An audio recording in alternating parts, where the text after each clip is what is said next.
everybody, it's Angela. Welcome back to my channel. Apologize for the blank wall. I moved into a different room, so I have to put up some kind of quilt or something in the background. So I have yet to do that, but I am here to just quickly do my unboxing for Cotton Cuts Fall 2022 puzzle mystery quilt called PIAZZA. And the fabric line I'm using, or colorway, is Nettano. So those are the colors. I am on the website now, and there are a lot of colorways still available. So if you want to join in, we did get our second month, but you can catch up. This I have a small. It'll finish at 48 by 60. It's $18.75 a month, and then they also have a large size, which is 72 by 72, and that costs $28.50 a month. And you get pre-cut pieces to put together for different blocks each month, and in the 10th month you will get the instructions on how to put it all together. So you're not quite sure what it looks like in the beginning, so it's a lot of fun. Everyone kind of shares on Facebook their progress, and they do all kinds of fun things. And this is through Cotton Cuts, if I didn't say. And I always like to show what I did the month before. And so I made 2 of these. This is going to be a bright quilt. I will say, I like batiks. Batiks are different than quilting cotton. And because it has metallics, I would highly recommend using the Schmetz sharp needles, which I'm doing using an 80. And I am keeping that needle just for this quilt to keep it sharp, just so it doesn't have trouble going through the fabric. And then if it would hit the metallic, I just want to make sure it can make it through there. So I did 2 of these blocks.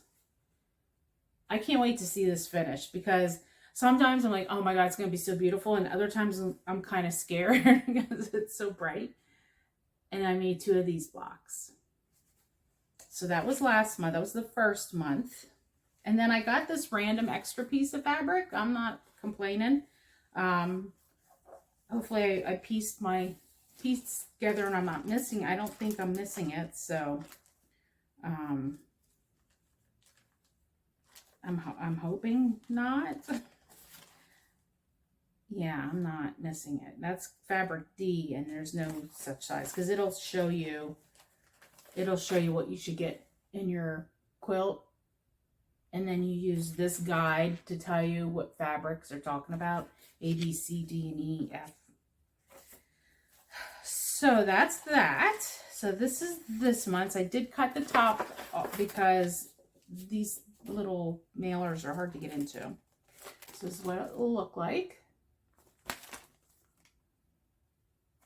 Okay, and then I always put the month. I keep my blocks in the plastic, so I keep them straight, so I know which one is which. And then I always just write the number month in the middle of the sticker. So, well, it's all just half square triangles, and it all comes pre-cut. Little dog ears are cut off and everything. That, and then there are 2 of these pieces, and then we always get a block of the month,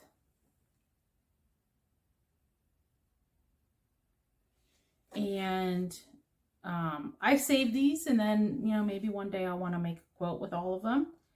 And then they have a coloring page of that block, and you can color it and then post it at hashtag CC Color Challenge for a chance to win a prize. So that's all I've got. I just wanted to jump on quick and show you what I have done and what came in the mail. And again, I have the Nettano small, which will finish at 48 by 60. I already got my backing because I didn't want to run into that trouble. And the backing I got is from the same fabric line, but it's not, oops, my sticker's stuck. it's not any of the fabrics in the line. So it's a, and that's going to bum me out. My sticker took off part of the page. It is a mixture of these two colors and this metallic. So it is these bright blues, turquoise, but it's like the netting. So very excited about that. And I hope to be back on with some other unboxings soon. I am starting the Fort Worth Fabric Studio quilt along. They're having a mystery quilt Halloween. I think it's a Halloween, or I think it's a Halloween quilt. It's not autumn. And so I will be sewing up the first block. They released that yesterday on August 29th. And then I'll be doing a quick video on that and show you my progress. Mine's going to be very scrappy. I'm not using, they do have kits available for the fabric that they have used. But I am determined to use my scraps. I'm trying. And so just going to use all the Halloween fabrics I have, use what I've got, and make it really scrappy. We'll see how it turns out. I am practicing my free motion quilting on a cutie frame that I got.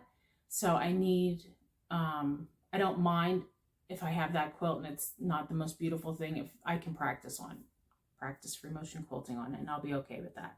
So, yeah. So, and I'm also considering getting a new sewing machine. So if anyone wants, I'm looking at, I have a Baby Lock now. I'm looking at the Baby Lock Jazz 2, which I know has been out for a while. And I think they just came out with a new one that's going to replace it. So it's like half off. It has a 12-inch throat space, which would be awesome for using the Grace frame, the cutie frame for free motion quilting. So I like it for that. And I also like that it's compatible with Grace Frame's Sure Stitch stitch regulator.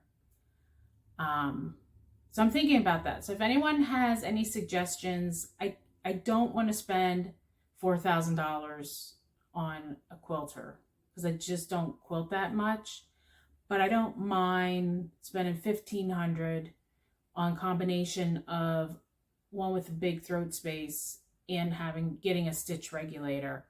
I can't afford robotics right now, so that I don't have to worry about that. I don't know that that would ever be in my future. Or not robotics, automation, whatever you want to call it. So I don't know if anyone's got a Baby Lock Jazz 2 with the stitch regulator and you use it for free motion quilting. I'd love to hear if it's a good move. I think the price is right. I just don't want, I don't know. I don't want to grow out of it quickly. I don't think I will. Like, I can't see myself spending $3,000 on a quilting machine, even if I got the, you know, the smallest one, because at least with this Baby Lock, and I'm just thinking outside, I'm like, at least if I have the Baby Lock, I can use it for other sewing. Whereas if I just have a long arm quilter, I'm not going to have the automation, which I think is the benefit to having just the quilter. If I'm going to have to free motion quilt on something, I'd like to be able to at least use the machine if I need piecing. Like if I have the Baby Lock I have now, if I take it into the shop for its yearly tune-up or whatever, then I have a backup sewing machine that I can do piecing on. So that's just my thoughts. Let me know what you think. And I don't know, I probably shouldn't do it, but I want to, you know how it goes. So I hope you have a great day. I hope you get to sew, and I'll see you soon. Bye.